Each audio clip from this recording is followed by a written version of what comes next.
See what this person said about this issue. What do you think? What do you think? Just listen to what he said about this issue and tell me what you think in the comment section. yóò rán àlọ́ àfẹ́ ràn lọ́wọ́ lọ́wọ́ wọn òkú àhọ́ ní mọ̀ọ́kì àhọ́ ẹni kan èsì àrẹ̀kọ́ bẹ̀rù ká fún tó àhọ́ tiẹ̀ tó wọ́n fún ọjọ́ lọ́wọ́.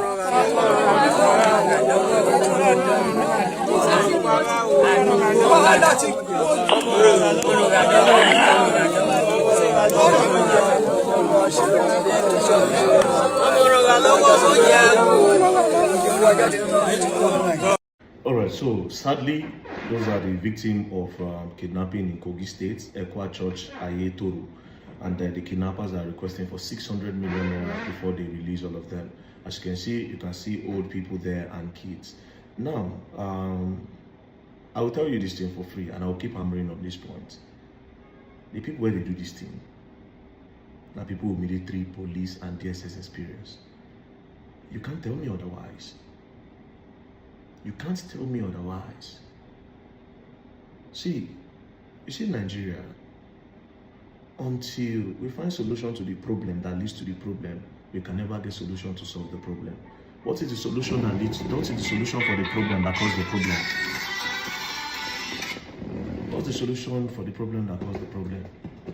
You cannot give military men guns and be paying them 100,000 naira, 120,000 naira. Without proper welfare, without housing, without benefits. You cannot give policemen guns and be paying them 80k, 90k, 100k, 150,000. You are giving these people assault rifles to go and stay close to the bush to protect the borders, and that is what you are paying them. Who knows the bushes more than them? Do you understand? All they have to do is to tag team with these guys. Some of these headers, they bring them in. You'll be the front of this operation. I'm telling you this thing for free. Until they fix this, until they start taking care of the police and the military people well, this thing will never stop. It will never stop. You don't understand. They are real kidnappers. Then they are like system kidnappers. They are like people that are in the system doing all of this. There's no way you don't have ex-military men, serving military men, ex-policemen, serving policemen, ex-DSS, serving DSS, doing these things. You go carry a soldier, go put him for bush, make they there for 6-7 months. You don't know the area. You don't know where motor they go, don't know where motor they go. And you are not paying him well. There's no network, there's nothing. You are not paying them well. What do you think you are doing? If you don't know what the problem is, this thing will never stop in Nigeria. You see this kidnapping, you know go stop. You know go stop. Because most of it are not done by the people that you think is done with. Most of it is in collaboration with the people. See, let me tell you something. Fulani herdsmen day where they cause problem. Terrorists day. Then people that are capitalizing on all of this still day.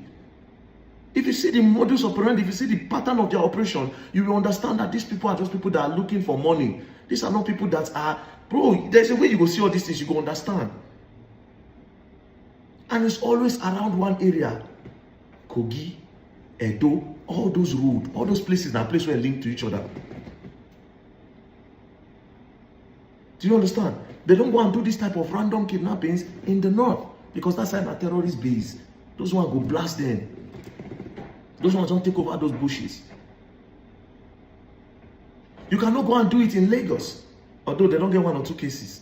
But you go understand. Say, but if you hear say they kidnap for Lagos now, you know go hear say Fulani herdsman or something or this. No, it no go make sense to you.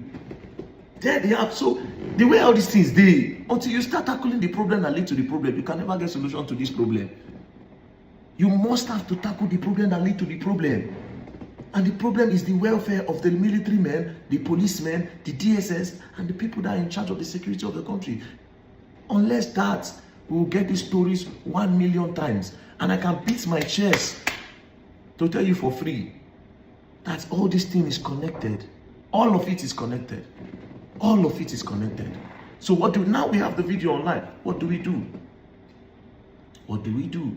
Some of these guys are even guys, obviously politicians carry gun. Politicians usually give these guys guns to help them fight their opponents. Then when politicians use them, they dump them. They'll come start to use those guns where the politicians give them. Because usually politicians, what they do is that when they don't enter power, the people who help them enter power, they will sideline them. So all these boys are part of the boys that these politicians give gun. They give them gun, those people go deal. Then when the politicians they mess up, then they destabilize the states. By then you will hear kidnapping for a year left, right, and center. And Kogi State is said to be a state where their governments, they always try to use them. They empower all these boys of bush with guns. And the perfect front for all of this is the headsman. I'm not saying that the headsman know the community, themselves they do their own, and them their own day. Do you understand? Them their own day. But the perfect cover for a lot of these things you see in Nigeria must be the headsman. The face to hit must be the headsman. Again, mind you, before I talk say, because you know take for now, I know they think well. Next year, I don't put out very that man is working with Fulani and all that. Is a sympathizer for them. No, get the point. You have to follow intelligence and be very calculative. All of these they connected. Security operative, politicians, political thugs, Fulanis, headsman in the bush, all of them. Anyways, governments, Kogi State government, your people are in the bush. They are requesting for 600 million. It's either you go and pay or you go and rescue them, but you can't rescue them because these people know this bush. Go and pay. That's what you're gonna do. Rescue those people. God.